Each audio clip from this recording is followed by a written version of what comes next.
You're reading Indian history, being tired of reading the same plot over and over where aggressive invaders shatter defending Indians is now making you wonder. With all this wealth, ancient science and power, were Hindu kings really never able to cross borders? Rather just waited for someone to conquer them? Wasn't there any Indian king who just broke all these stereotypes and when Genghis Khan moved on, everybody he fought? Someone who is brutal to his enemy and does not spare him, rather increase his empire as much as he can? Make me a promise. At the end of this video, if you're surprised of the facts we are going to present, then you'll share this video with your friends, family and everywhere possible. Today, I'm gonna introduce you to the greatest Indian king that has ever lived. Considering where he was from compared to the current situation of the place right now, you'll definitely get shocked. His name is the supreme ruler of the Karkota dynasty, Lalitaditya Muktapida. Unparalleled, incomparable and insurmountable are the three words of excellence that can together describe the world conqueror, King Lalitaditya Muktapida, in the world of documented history. Lalitaditya Muktapida was born in Kashmir in the Karkota Empire, which exercised influence in northwestern India from 625 CE until 1003 CE. It was the kingdom that flourished in present-day Kashmir, which ascended to the demise of Kannauj in the 7th century.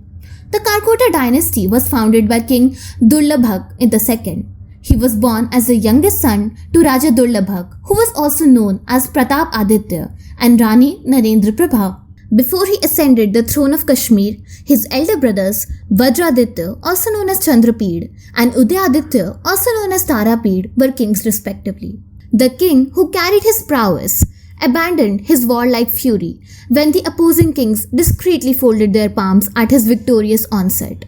At the sound of his drums in the attack, the dwellings of his enemies were diverted by the inhabitants and thus resembled women dropping in fright the burden of their wombs. This is how Iranian scholars used to describe their greatest nemesis, the world conqueror Lalitaditya. The numerous conquests of Lalitaditya are mentioned by the brilliant Iranian scholar Al-Biruni of Khaiva. Al-Biruni, for example, informs us of the triumph of the Kashmiri king Mutai, that is, Muktapīḍa of Lalitaditya over the Turks. According to Al-Biruni, a festival was held on the second day of Chaith every year for centuries to celebrate the victory of King Mutai or Muktapīḍa over the Turks. In this video, we'll mainly focus on his conquests, so that you can understand the power and influence of Kashmiri Hindus on Asia. After his two elder brothers, Lalitaditya Muktapida ascended the throne of Karkota dynasty. Just when Lalitaditya became the king, he faced a tough challenge to defend his kingdom from both rising Tibetan Empire and coming Arab Islamic Caliphate, both being impregnable. However, Lalitaditya was not someone to be easily intimidated by the problems. In 724 AD, Lalitaditya allied with Yashovarman of Kannauj and Shahis of Kabul to defend India from both Tibet and Arabs. Afghani Hindu Shahis were able to provide assistance against the incoming Arab Umayyad Caliphate and Yashovarman against the Tibetans.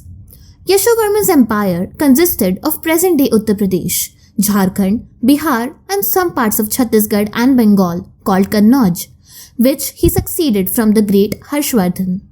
Lalitaditya was able to conquer the whole Kashmir, taking Uttarakhand and Gilgit, Baltistan region in the process, and after which Lalitaditya and Yashovarman signed a peace treaty. However, Yashovarman unfortunately in the peace treaty placed his name before Lalitaditya's name, which was a great insult to any king during those days, for which a war broke out between Lalitaditya Muktapida and Yashovarman. It is said that Yashovarman and his family were completely wiped out of existence, and in 733 CE, the kingdom of Kannauj was subjugated under the Karkota dynasty of Lalitaditya Muktapida. Now, Lalitaditya, after winning the most powerful and dominating state, started a conquest of the entire India. Lalitaditya marched to present-day Bengal and Assam, also called Pragjyotisha, and liberated east of India from the Tibet Empire. He then marched onto the kingdom of Kalinga, present-day Odisha, where the emperor submitted easily and Lalitaditya captured many war elephants, the Tangs of the medieval period. Lalitaditya now reached the eastern seas and pursued his course along the coast towards the south. Conquering as he went, the Chalukyan Carnatic Empire submitted on his approach only where he married the Carnatic queen Rati, thus winning almost the whole South India. Lalitaditya Muktapida and his army rested on the banks of river Kaveri beneath the palm trees drinking coconut water. To prove the inferiority of the people of the south, he made them wear clothes with a tail touching the ground. There was not a single town, village, island, sea or river in India where he did not raise triumphal monuments. Singing the songs of his victory, Lalitaditya and his army marched into present-day Maharashtra and conquered the local Maratha tribe kingdoms of the Konkan region as well as Madhya Pradesh in the process. To mark his conquest, he gave every king to wear a symbol of his supremacy to signify that all Indians are now under the Kashmir king Lalitaditya Muktapida. Finding that almost all the kings had been conquered in the east, west and southern India, Lalitaditya turned towards the north, annexing Gujarat, Malwa and Mewar in the west, where he met the founder of Mewar, Bappa Rawal, and made him join his mission of the world conquest of the Hindus.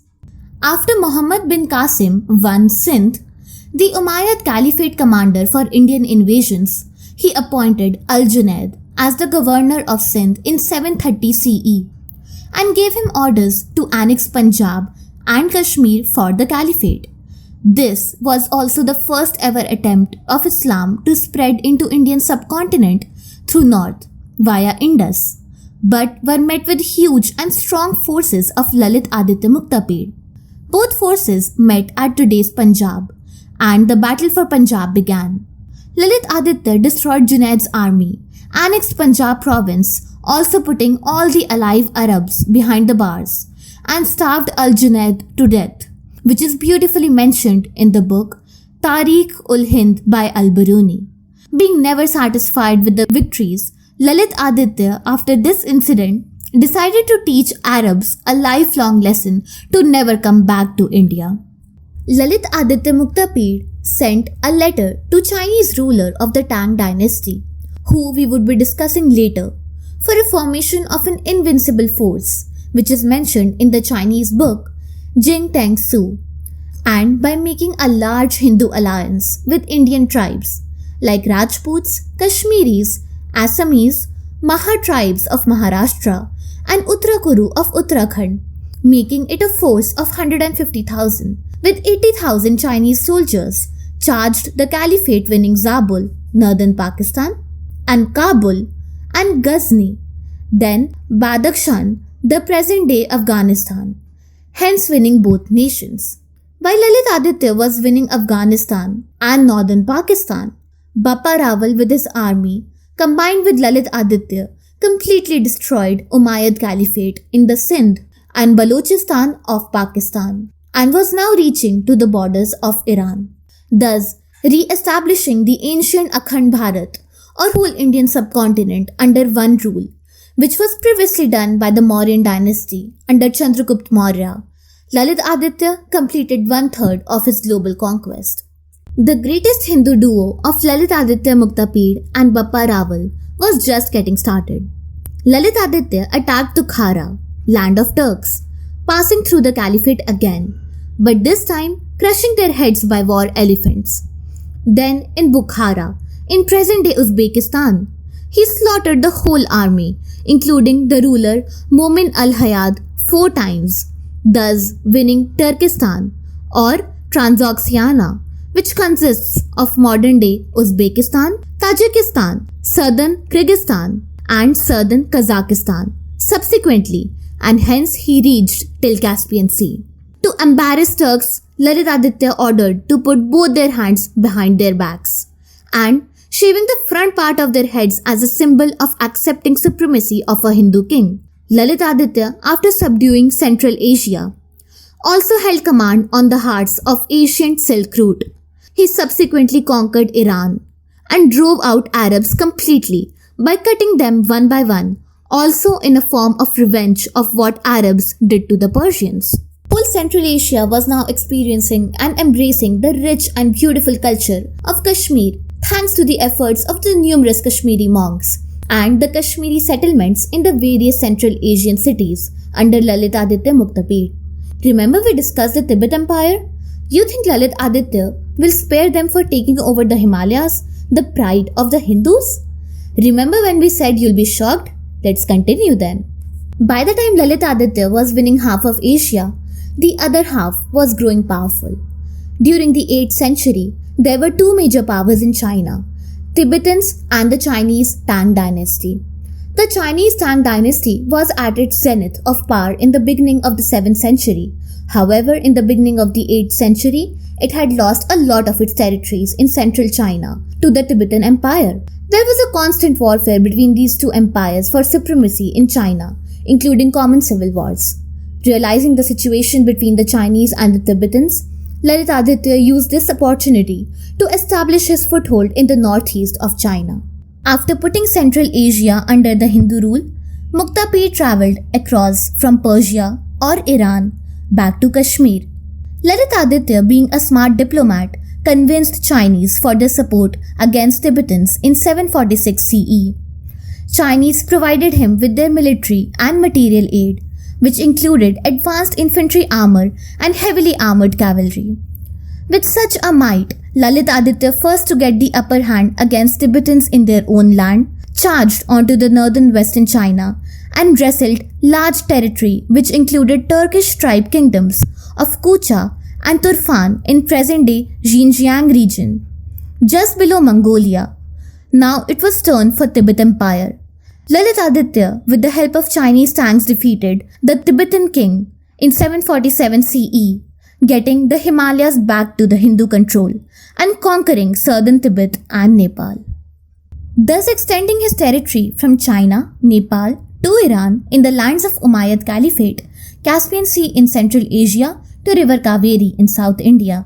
Lalitaditya Muktapida's Karkota Kashmir Empire was estimated to be an empire of 8 million kilometers, which is actually the Maurya king Chandragupta and Mughal king Akbar combined, making it the fourth biggest empire after British, Mongol and the Russian Empire, and thus fulfilled his mission of world conquest, also called Digvijay.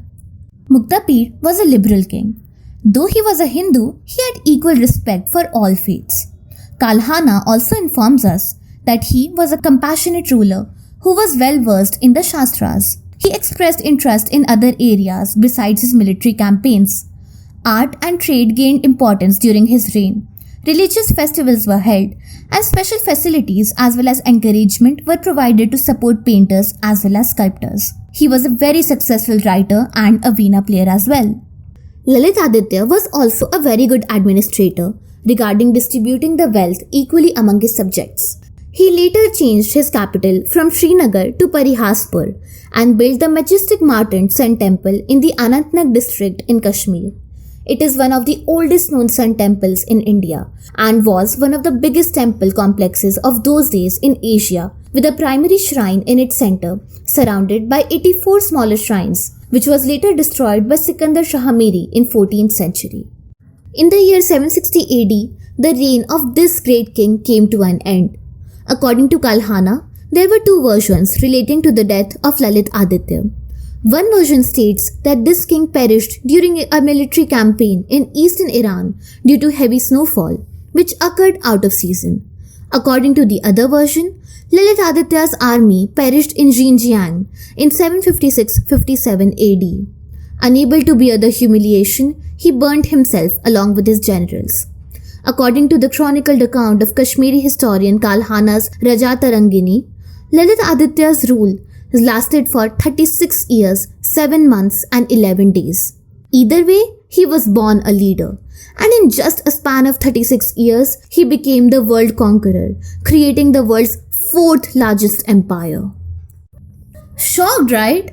According to my personal opinion, such an extraordinary king like that getting absolutely removed from the golden pages of history, and instead European kings are glorified even after losing completely, justifies the saying, winners write history.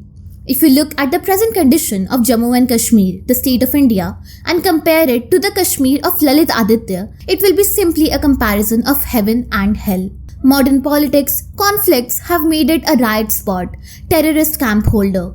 No matter what's the situation of Kashmir today, if you are a Kashmiri, you should be proud of your rich and powerful heritage of world conquest. If the mentality and brutality with which Lalitaditya Muktapida showed to his enemies was followed by Indian king even after the 11th century, India may have had a different map or at least a better state of Kashmir than what it is now. Lalitaditya Muktapida's journey of world conquest was heard everywhere around the world and should be revived in the modern world too. Also, if you're doubting our research, which is quite natural because of the manipulation present in the Indian history, US Department of State geographer in 2012 confirmed the empire of Lalitaditya Muktapida as being spread across whole Asia. Fun fact, Lalitaditya Muktapida was the person who made Kashmir the heaven on earth, which was also stated by Amir Khusrau that if there's heaven on earth, it's in Kashmir and Kashmir only. From the 7th to 12th century, out of these 500 years, because of his fear and the Karkota dynasty, Lalitaditya Muktapida was solely responsible for no foreign invasions all alone for straight 100 years on the Indian soil. Well, we completed our promise. Now it's your turn to like, share the video to your family and friends, and subscribe to the channel for more history. Goodbye.